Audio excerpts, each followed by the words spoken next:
Let's talk about Jason Tatum and Jaylen Brown, that situation in the Celtics. Obviously, they're in a playoff series at the moment with the Sixers. We expected them to bounce back in Game 5, which they didn't. The Celtics dropped that game. Now they're down 3-2 on the brink of elimination in the second round after making the finals the previous year.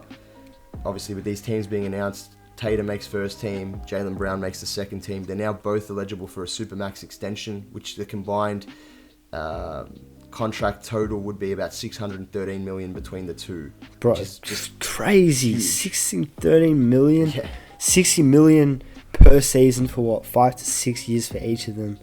Bro, I don't know how a team can function, like a roster can as a whole.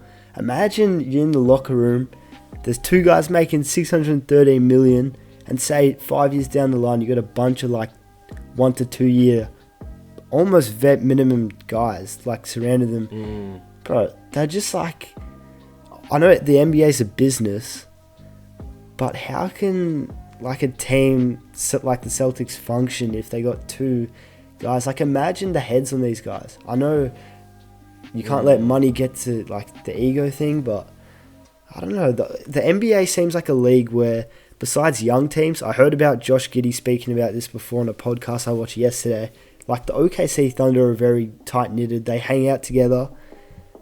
But I could definitely see a world where it's like Tatum and Brown, the two alpha dogs, they don't really seem to like click with the other Celtics guys as much down the line. I'm not saying Smart, White, Brogdon, all these guys now, but down the line, I don't know if this... I don't know if... Look, you have to re-sign Brown because he's a hell of a player, but it could go south very quick. Yeah, especially, obviously, there's question marks about Tatum. You saw in that game 5 that just took place, shot the ball like 7 for 21 from the field, and just kept shooting, and he just kept jacking him up, while Jaylen Brown, I think he scored the exact same points on 9 attempts, and he was way more efficient. I think that's the one thing where I can see that there could be a very much like an OKC kind of situation where it's like you have two alpha dogs in Westbrook and Durant, and... You know, they don't see... Well, not that they don't see eye to eye. They respect each other. But again, you know, one guy thinks he deserves more touches or, you know, deserves to have the ball at the end of the game. Or when he's hot, he should be getting the ball. And I think Tatum... I don't know. This might be a big call, but I think he's overrated. I honestly think Jason Tatum's overrated. Is that bold of me to say, or is that a big call? But personally speaking, I just think...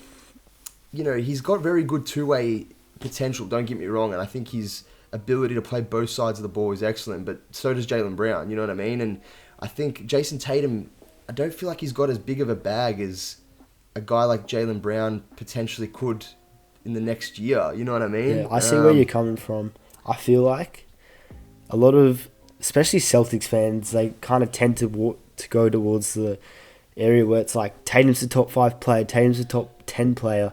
Like, just let the man play like throughout his career, and he's obviously a phenomenal talent. But when we start labeling him as like future MVP, like already a top 5 player, it just kind of takes the fun out of it. Like, how can anybody live up to expectations with this amount of load? And I know, like, this is why they play, this is why they're in the NBA, but yeah, it could really hinder. Not necessarily a player's development from a standpoint, but an overall team perspective, because we've seen the same story before. Like you mentioned, I'll allude to what you just said with KD and Russ, but even your team, like Washington Wizards, John Wall and Brad Beal, like they might be bros on the court. I mean, bros off the court. Like they might be guys, but at the end of the day, I think that split kind of happened because it's just two alpha dogs, and one, I don't know, they don't match eye to eye on the court.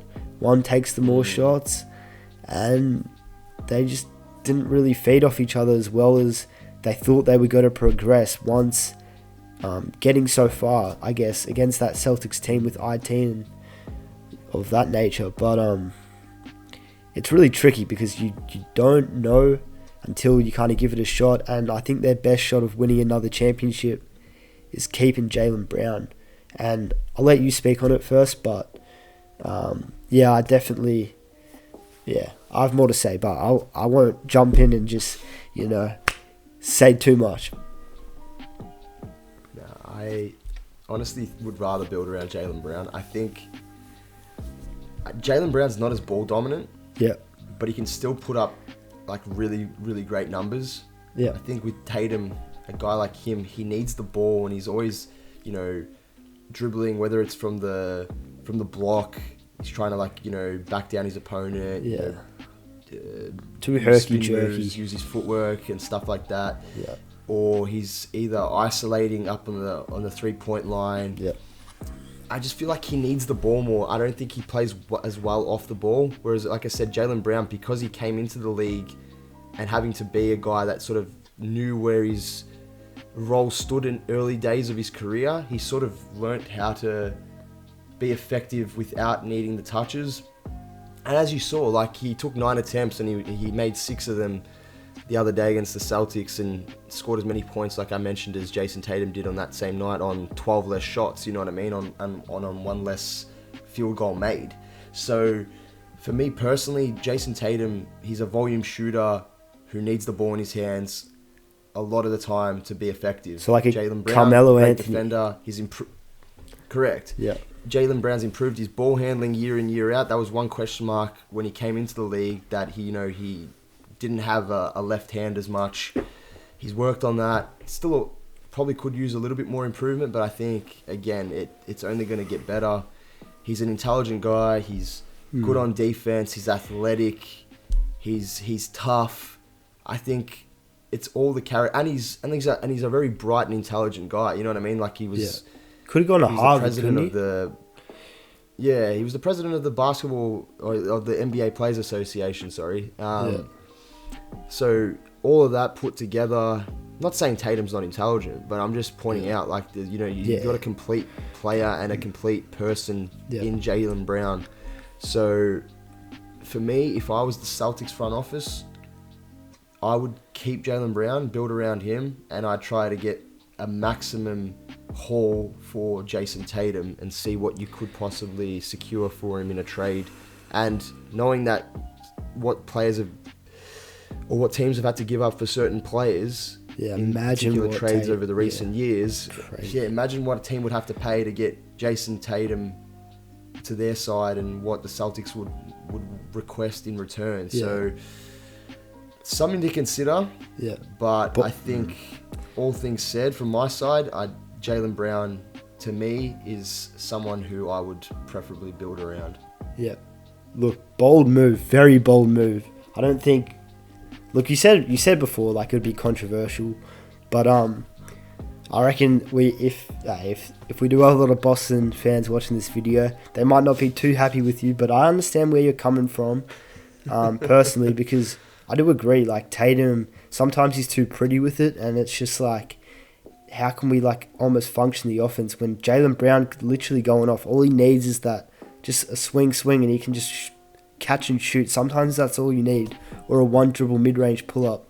Tatum's just between spin move, like, go on the post, let me see this fadeaway. So I don't really know, but a trade I had in mind, this was a hypothetical, and I don't know who I'd rather, because I like the idea of Jaylen Brown's two-way ability, and I think he's a more efficient scorer, but then Tatum's just like, he's obviously a superstar of our league, and I think he's the better player, but I don't know, or better talent I should say, but I don't know if he's the better player to function, like, put plays around him necessarily.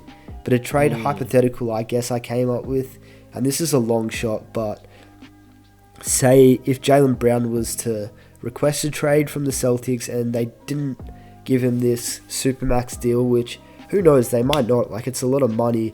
A lot of people are saying he's worth that 180 mil anyway, and he's not worth that supermax. So if that is to come, maybe like a team like Golden State could put together a trade with Jordan Poole and Andrew Wiggins and a couple picks for Jaylen Brown and Derek White. I don't think that's the best trade, but I also think that could be viable if the Celtics were still trying to compete for a championship, and obviously they would be.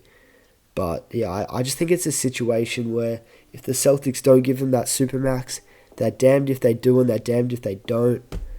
But I think winning solves everything, and they're down in this series, but it's something Boston really need to evaluate. And if they win, this could all be resolved. But if they lose, there might be a lot of talk in the off-season. I don't know. Anything can happen in this league.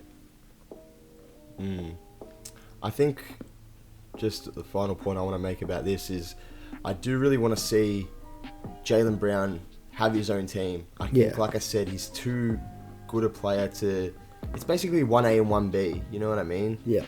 I think he's too good of a player just to be taking a back seat on nights with Jason Tatum next to him, you know what I mean? I think I'd love to see him on a team.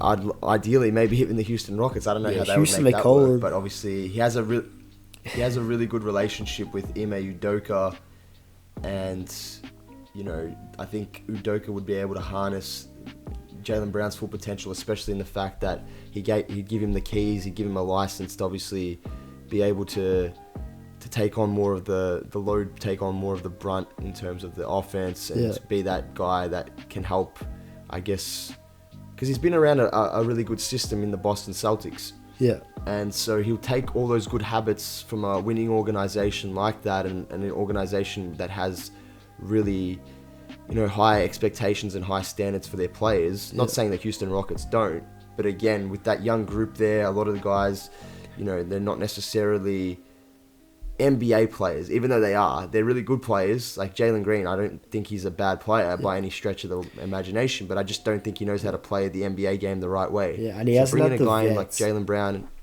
like to help him kind of harness the NBA ready game. He's kind of just been thrown in the fire too much, and you bring in a guy like Jaylen Brown. Jalen Green has a similar skill set, so I think that could definitely work out. I love the fit. Yeah, and like I said, I think it would be good to see him lead a younger team and help them, I guess, build them up from the bottom down, pretty much being a team that's competing for lottery picks and a team that's competing for the number one pick, to bring them all the way back and hopefully into playoff contention. Because I think the Rockets, they're too good of a franchise and they've got too much history to be struggling and to be, you know, battling for the number one draft pick every single season. So I think that the best move they made initially, obviously, is the move to get Ime Udoka as the head coach. They wanted to take that challenge on, and all they need now is a perfect player like Jaylen Brown to throw into the mix to help them on that upward ascent and upward trajectory. So, I mean, we'll watch this space and we'll see, depending on how this whole playoff series eventuates against the Sixers, whether they get out of this series. Yeah, there's going to be a lot of questions to answer, and I guess posed to that front office, Brad Stevens, and the whole Boston Celtics front office themselves. But we'll wait and see.